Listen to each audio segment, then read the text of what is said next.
Hello दोस्तों, तो स्वागत है मेरे चैनल टॉप इंडिया नीम में। दोस्तों, आप में से काफी ने मुझे कमेंट में बोला कि मैं सियाओ यान को जियान के नाम से बोलूं, और लगता है कि मैं इस नाम को गलत ही वीडियो में बोल रहा था। तो आज से मैं मेन कैरेक्टर को जियान के नाम से बोलूंगा। आपके सजेशन के लिए थैंक यू। दोस्तों, अगर आपने इससे पहले वाला पार्ट नहीं देखा है फिर आप जरूर देखो उस पार्ट को, ताकि आपको ये पार्ट समझ में आ सके। लिंक डिस्क्रिप्शन में दिया हुआ है। तो बिना टाइम वेस्ट किए हुए स्टार्ट करते हैं आज के चैप्टर को। तो जैसा कि लास्ट पार्ट में हमने देखा था, लिन यान एक पर्सन को बुलाता है और कहता है, मैं नहीं, ये तुम्हारा हेल्प कर सकता है। अब इसे देख सभी हैरान हो जाते हैं। इसके बॉडी से काफी खतरनाक और डेंस ऑरा निकल रहा था, और इसके आसपास के लोग इसके ऑरा के कारण चिल्ड विंड फील कर रहे थे, जैसे कि ठंडा हवा इनके स्किन को छू रहा हो। अब ये पर्सन आता है और लिन क्विंग से कहता है, बहुत दिन हो गया है हमें मिले हुए। अगर आप अब तक इस पर्सन को गेस नहीं किए हैं, फिर मैं बता दूं कि ये जियान है। जियान अब एंसेस्टर लेवल पे पहुंच चुका है। तो अब इस पावर लेवल के साथ जियान एल्केमी के स्किल में रैंक 7 पे तो पहुंच ही गया होगा। अब तो जियान का स्पिरिचुअल पावर भी पहले से काफी ज्यादा इम्प्रूव कर गया है, और ये तो हम देख ही सकते हैं। इसका एल्केमी स्किल रैंक 7 एल्केमिस्ट से कम नहीं है। यहाँ तो चेंग क्लैन के पास जो एल्केमिस्ट है उसका रैंक तो 6 ही है। अगर वो रैंक 7 पे पहुंच जाए फिर भी ये नहीं कहा जा सकता कि ये जियान को हरा पाएगा। अब जब एल्डर ची हो जियान को देखते हैं, इन्हें जियान से मैजेस्टिक पावर फील होता है। जब जियान चल रहा होता है, फिर इसके पैरों के नीचे का एयर इसके स्पिरिचुअल पावर से सप्रेस होने लगता है, और ये एक तरह का अलग ही प्रेशर क्रिएट करता है। एल्डर चीहो जियान को एक नजर में ही देखकर कह देते हैं कि ये तो रैंक 7 का एल्केमिस्ट है। यहाँ इस सिटी में एक एल्केमिस्ट का स्पिरिचुअल पावर और स्पिरिचुअल प्रेशर को देख उसका रैंक बताना ये आम बात है, और इस वजह से जियान का स्पिरिचुअल पावर यहाँ पे लोग फील कर हैरान हो जाते हैं। वैसे भी रैंक 7 का एल्केमिस्ट यूं ही हर दिन तो गली में नहीं घूमता कि ये कोई आम बात हो। एल्डर चीहो जियान को देख जितना ज्यादा हैरान नहीं होते, उससे कई ज्यादा ये हैरान होते हैं इसकी उम्र को देखकर। इतने कम उम्र में रैंक 7 एल्केमिस्ट बन पाना कोई आम बात नहीं है। ये सोचता है अगर ये इस उम्र में ही डूकी को डेवलप कर सकता है, और साथ ही इसके पास इस लेवल का एल्केमिस्ट स्किल है,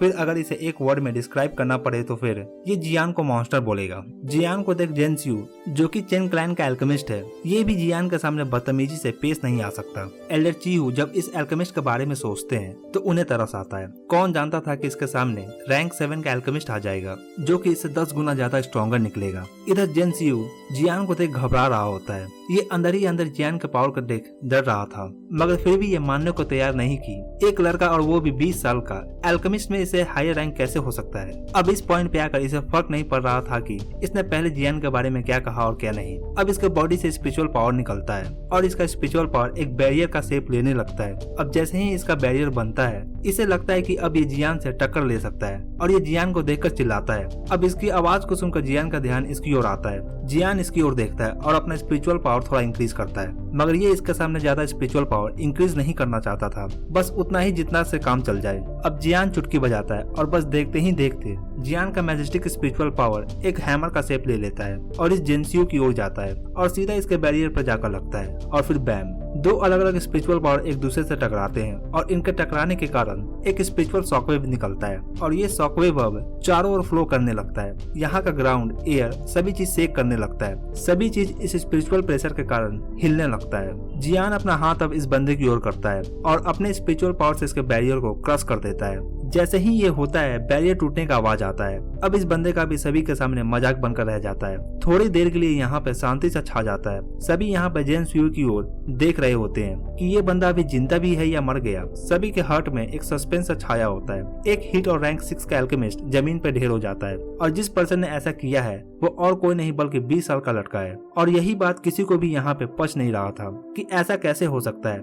20 साल का लड़का एक रैंक 6 एल्केमिस्ट को कैसे हरा सकता है। अब चुप्पी टूटने लगता है, और सभी यहाँ पे इस यंग बॉय की ओर देखने लगते हैं, जिसने अभी अभी रैंक 6 एल्केमिस्ट को एक हिट में ही ढेर कर दिया है। इससे तो एक बात क्लियर हो जाता है कि इसका रैंक इस बंदे से काफी ज्यादा हायर है। रैंक 6 एल्केमिस्ट को एक हिट में हराना मतलब कि पक्का है कि ये रैंक 7 एल्केमिस्ट पे है। स्पिरिचुअल पावर के बैटल में सिर्फ रैंक 7 एल्केमिस्ट ही रैंक 6 एल्केमिस्ट को हरा सकता है। इस पूरे भीड़ में सभी के मुंह पे एक ही शब्द होता है, क्या ये रैंक 7 एल्केमिस्ट है? रैंक 7 एल्केमिस्ट कोई आम बात नहीं है। आप इसे समझ सकते हो कि अगर एक ऑर्डिनरी पीपल है फिर इनके ऊपर नोबल मैन है और रैंक 7 एल्केमिस्ट इनके बीच एक नोबल मैन से कम नहीं है। इस तरह का alchemist valley of burning flame में हाईएस्ट पोजीशन को पा सकता है और साथ ही टावर ऑफ इलेक्शन में भी अपना अच्छा खासा पोजीशन को सिक्योर कर सकता है। यहाँ पे सबसे ज्यादा सदमा तो चेंग याओ को लगता है, इसका पूरा क्लैन सदमे में ही होता है। ये क्या हो गया, रैंक 7 एल्केमिस्ट कैसे यहाँ पे आ गया, इसका तो किसी को भी उम्मीद नहीं था। सिर्फ एक ही पर्सन और इनके पूरे इंटायर क्लैन का मोरल और साथ ही पूरे क्लैन को डिस्ट्रॉय कर दिया सिर्फ एक ही मूव में। इस एक मूव में चेन याओ ने क्या खोया ये सिर्फ वही जानता है। चेन याओ सोच रहा होता है कि ये लियू क्लैन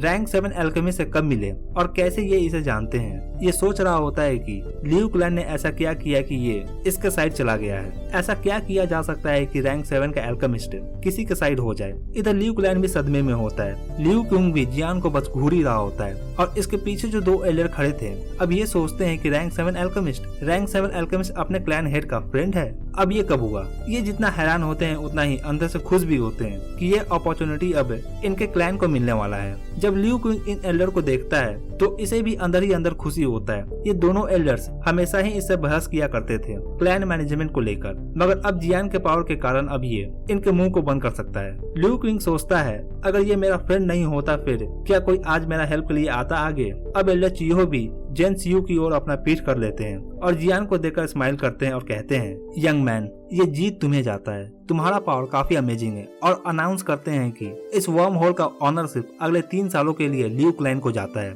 ये सुनकर चेन याओ का एक्सप्रेशन चेंज हो जाता है। ये सिर्फ अपना दांत पीस कर रह जाता है और ये गुस्से से लियू क्यूंग की ओर देखता है। ऐसा लगता है कि ये उसे खा जाएगा। हालांकि चेंग याओ को भी पता होता है कि ये रैंक 7 एल्केमिस्ट को गुस्सा नहीं दिला सकता। इसे पता होता है कि रैंक 7 एल्केमिस्ट के पास किस तरह का स्किल होता है और ये क्या क्या कर सकता है। इधर जियान लियू क्यूंग के पास आकर खड़ा हो जाता है। लियू क्यूंग एल्डर चियो को रिस्पेक्टफुली थैंक यू कहता है। अब एल्डर चियो इसकी ओर स्माइल करते हैं मगर इनका पूरा ध्यान तो सिर्फ जियान की ओर होता है। अब ये जियान की ओर आते हैं और पोलाइटली जियान से कहते हैं क्या मैं इस यंग मैन का नाम जान सकता हूँ। इस उम्र में इस तरह का सक्सेस को अचीव करना कोई आम बात नहीं है। क्या मैं तुम्हारे टीचर का नाम भी जान सकता हूँ। ये बात तो साफ है कि किसी के पास कितना भी टैलेंट क्यों ना हो मगर वो बिना किसी टीचर की हेल्प से इस पोजीशन पे तो नहीं पहुँच सकता है। जियान इस पे कहता है वो एक माउंटेन मॉन्क है, वो कोई ग्रेट नहीं है और अपने टीचर के टॉपिक को डिसमिस कर देता है। जियान अपने टीचर के बारे में बात नहीं करना चाहता है। अब एल्डर चियो भी जियान के टीचर के बारे में ज्यादा पूछते नहीं। ये वैली ऑफ बर्निंग फ्लेम के एल्डर हो सकते हैं और ये एंसेस्टर लेवल पे भी हैं,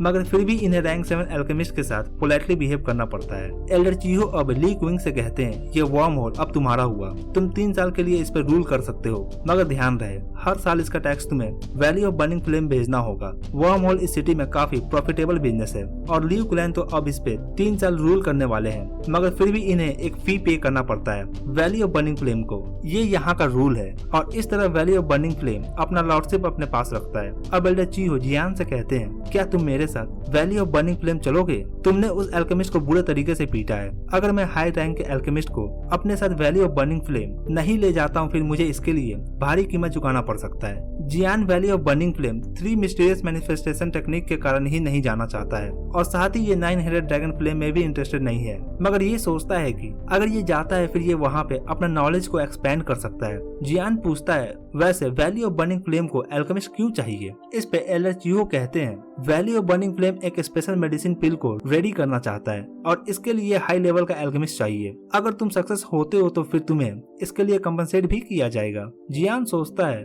मेडिसिन पिल रेडी करना है। वैली ऑफ बर्निंग फ्लेम का पावर सीनियर फेंग से तो कम नहीं है और ये 7 रैंक के पिल को रेडी करवाना चाहते हैं। वैसे रैंक 7 का पिल रेडी करना कोई आसान काम नहीं है। जियान यहाँ पे काफी सोचता है और एक कंक्लूजन पे आकर रुक जाता है। इसके पास अभी भी टाइम है इलेक्शन कंपटीशन से पहले। अगर ये वैली ऑफ बर्निंग फ्लेम जाता है और किसी तरह वहाँ पे 3 मिस्टीरियस मैनिफेस्टेशन टेक्निक को पूरा सीख लेता है फिर इसका कॉम्बैट एबिलिटी काफी इंक्रीज हो जाएगा और फिर ये फीट यान जैसे एक्सपर्ट से हेड ऑन फाइट कर सकता है और इरेक्शन रेल में तो एक्सपर्ट्स भरे हुए हैं। वहाँ पे जाने से पहले इसे अपना पावर इंक्रीज करना होगा। अब जियान अपना डिसीजन एल्डर को देता है और कहता है ठीक है मैं आऊंगा। ये सुन एल्डर चियो स्माइल करते हैं और फिर ये विसल बजाते हैं और एक बर्ड अपीयर होता है। यहाँ पे एल्डर चियो अपने माउंट को समन करते हैं और इस फिल्म में ढके हुए बर्ड पे बैठ जाते हैं। और जियान का वेट करते हैं। अब लिन यन जियान से पूछता है, क्या तुम सच में वैली ऑफ बर्निंग फ्लेम जा रहे हो? ये जानता है कि इसके पास जो टेक्निक है, अगर वो वैली ऑफ बर्निंग फ्लेम के थ्रू डिस्कवर हो जाता है फिर ये मुसीबत में पड़ सकता है। जियान अपना सर हिलाता है और कहता है, हाँ, अगर जियान सावधानी से काम करे और सतर्क रहे फिर ये बाकी का भी 3 मिस्टीरियस मैनिफेस्टेशन टेक्निक को सीख सकता है। लियू क्विंग कहता है, मैंने सुना है कि वैली ऑफ बर्निंग फ्लेम ने ऑलरेडी काफी लोगों को बुलाया है। अगर तुम इसमें कामयाब होते हो तो फिर पक्का ही तुम्हें वो अच्छा रिवॉर्ड देने वाले हैं। जियान यहाँ पे कोई रिवॉर्ड में इंटरेस्टेड नहीं होता, मगर ये सिर्फ 3 मिस्टीरियस मैनिफेस्टेशन टेक्निक में इंटरेस्टेड होता है। जियान लियू क्विंग से कहता है, मुझे तुमसे कुछ काम है, मैं तुमसे आकर मिलता हूँ। लियू क्विंग कहता है, ठीक है, अगर ये मेरे पावर में हुआ फिर मैं तुम्हारा हेल्प जरूर करूंगा। फिर जियान बताता है कि मुझे एक लड़की को ढूंढना है, मेरे लिए क्या तुम पता कर सकते हो कि लिटिल सेंट डॉक्टर के नाम से एक लड़की है, वो कहाँ पे है? और एक और लड़की है, मगर मुझे उसके क्लैन के बारे में नहीं पता, उसका नाम सिन लिन है, उसका भी पता करो। जब से ये लिटिल सेंट डॉक्टर से दूर हुआ है इसे पता नहीं वो कैसी है, और अब ये उसके बारे में जानना चाहता है, और साथ ही सिन लिन के बारे में भी। जियान ने उसे प्रॉमिस किया था, ये उस प्रॉमिस को फुलफिल करना चाहता है। इस पे लियू क्विंग कहता है, ठीक है, मैं अपने आदमियों को लगा देता हूँ। लिटिल सेंट डॉक्टर, मैंने इसका नाम नहीं सुना पहले, मगर कोई बात नहीं, कुछ ना कुछ तो पता चल ही जाएगा। मगर सिन लिन के बारे में कुछ कहना मुश्किल है, बिना क्लैन नेम का पता लगा पाना मुश्किल है, मगर मैं देखता हूँ मैं क्या कर सकता हूँ। जियान बताता है कि इसके क्लैन में से एक पहले इलेक्सा टावर में एल्डर था, मगर अब ये काफी समय पहले की बात है। ये सुनकर लिंकिंग का एक्सप्रेशन चेंज हो जाता है और कहता है, इलेक्सा टावर में एल्डर बनना कोई आम बात नहीं है। ये कहता है, इस इंफॉर्मेशन के साथ तो मेरा काम थोड़ा आसान होने वाला है, तुम चिंता मत करो, जब तुम लौट कर आओगे मैं तुम्हें गुड न्यूज दूंगा। लिंग क्विंग के हेल्प से जियान का काम आसान तो जरूर हो जाएगा इन्हें ढूंढने में। अब ये इनसे बातें करने लगता है। ऊपर एल्डर चीहो बोर होकर कहते हैं, आओ चले यहाँ से। फिर जियान अपने फ्रेंड्स को गुड बाय कहता है और यहाँ से चला जाता है। ये दोनों यहाँ पे इस बर्ड पे बैठकर फ्लाई करते हुए नॉर्थ की ओर जाने लगते हैं। वैली ऑफ बर्निंग फ्लेम एक तरह के फ्लेम चोटी पे है और ये सेंट्रल प्लेन के वेस्टर्न पार्ट में मिड रीजन पे लोकेटेड है। यहाँ का आसपास का इलाका वोल्केनो से भरा हुआ है। ये बर्निंग फ्लेम चोटी की ओर बढ़ने लगते हैं। बर्निंग फ्लेम चोटी टियानवान सिटी से ज्यादा दूरी पे नहीं है और इस कारण से इनका जर्नी आधे दिन में ही खत्म हो जाता है। अब एल्डर चीहो कहते हैं,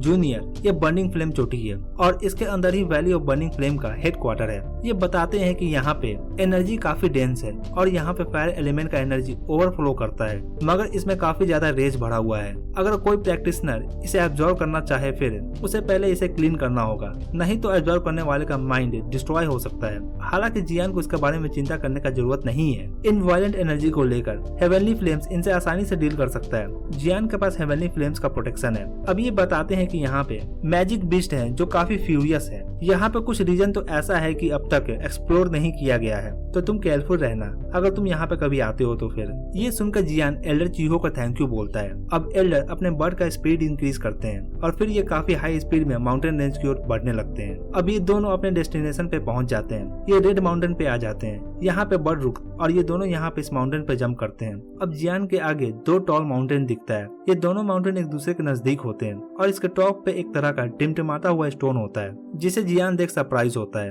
अब जियान एल्डर के पीछे पीछे चलने लगता है। ये अपने चारों ओर देखता है। जियान यहाँ पे पहली बार आया होता है तो वो अपने सराउंडिंग को देख रहा था। अब इनके आगे एक वॉल आ जाता है। ये वॉल काफी पावरफुल होता है। ये इतना पावरफुल वॉल है कि एक वॉरियर के अटैक को आसानी से रोक सकता है और ये wall valley of burning flame को जनरेशन से सपोर्ट करते आ रहा है। अब एल्डर चीहो एक तरह का रेड जेड निकालते हैं और इस वॉल को टच करते हैं और फिर इसके बीच में एक तरह का पैसेज अपीयर होता है। अब जैसे ही इस पैसेज से जियान इंटर करता है इसके आगे का सीनरी पूरे तरीके से ग्रीन होता है, मानो जैसे एक पोर्टल से निकलकर ग्रीन लैंड में कोई आ गया हो। और यहाँ पे इसे एक बिल्डिंग के बाद दूसरा बिल्डिंग दिखता है, मानो जैसे कि इन सभी ने अपना किंगडम अलग ही बनाया हो। इन वोल्केनो रॉक माउंटेन के बीच इस तरह का नजारा देखने को मिलेगा जियान को भी यकीन नहीं था। ये एक यूटोपिया से कम नहीं दिख रहा था। जियान भी ये देखकर एक पल के लिए साइलेंस हो जाता है। जब जियान ऊपर की ओर देखता है फिर इसे एक तरह का बैरियर दिखता है जो कि जीनान एकेडमी के इनर ब्रांच के बैरियर जैसा दिखता है, मगर ये बैरियर काफी ज्यादा पावरफुल होता है। अब ये आगे जाने लगते हैं। जैसे जैसे ये आगे बढ़ते हैं इनके सामने कुछ लोग आते हैं। ये लोग भी एल्डर को देखकर ग्रीट करते हैं। दोनों आगे बढ़ने लगते हैं। अब जब लोग जियान को देखते हैं फिर ये बातें करने लगते हैं। ये कहते हैं ये भी एंसेस्टर लेवल पे है, ये कितना यंग है। कुछ तो ये भी कहते हैं कि हो सकता है कि ये एक सीनियर होगा और ये एक तरह का पिल रेडी किया होगा जिससे ये इतना यंग दिखता है। जियान इनकी बातों पे ध्यान नहीं देता और ये आगे बढ़ते रहते हैं। फिर इनके आगे एक हाई हॉल अपीयर होता है। इस हॉल को वैली ऑफ बर्निंग फ्लेम के स्टूडेंट्स गार्ड कर रहे होते हैं। यहाँ पे ऑलरेडी काफी सारे ग्रैंड मास्टर ऑफ एल्केमिस्ट आ चुके थे। जियान सोचता है कि इतने सारे एल्केमिस्ट क्यों चाहिए इन्हें। इस पर एल्डर कहते हैं हमें सिर्फ 1 या 2 ही चाहिए, मगर चिंता मत करो, अगर तुम फेल भी होते हो फिर भी तुम यहाँ से गिफ्ट लेकर ही जाओगे। जियान सोचता है कि हो सकता है कि किसी तरह का सिलेक्शन होगा यहाँ पे। अब ये सीधा मेन हॉल की ओर जाने लगते हैं। अब जबकि जियान यहाँ पे आ ही गया है, फिर अब किसी भी कीमत पे वो 3 मिस्टीरियस मैनिफेस्टेशन टेक्निक हासिल करना ही होगा। और इसी के साथ ये चैप्टर यहीं पे खत्म होता है। तो गाइस कमेंट कर मुझे जरूर बताएं आपको ये वीडियो कैसा लगा, और वीडियो अच्छा लगा हो तो वीडियो को एक लाइक जरूर करें, और चैनल पे नए हैं तो चैनल को जरूर सब्सक्राइब करें ऐसे और भी एनीमे एक्सप्लेन के लिए। Thank you.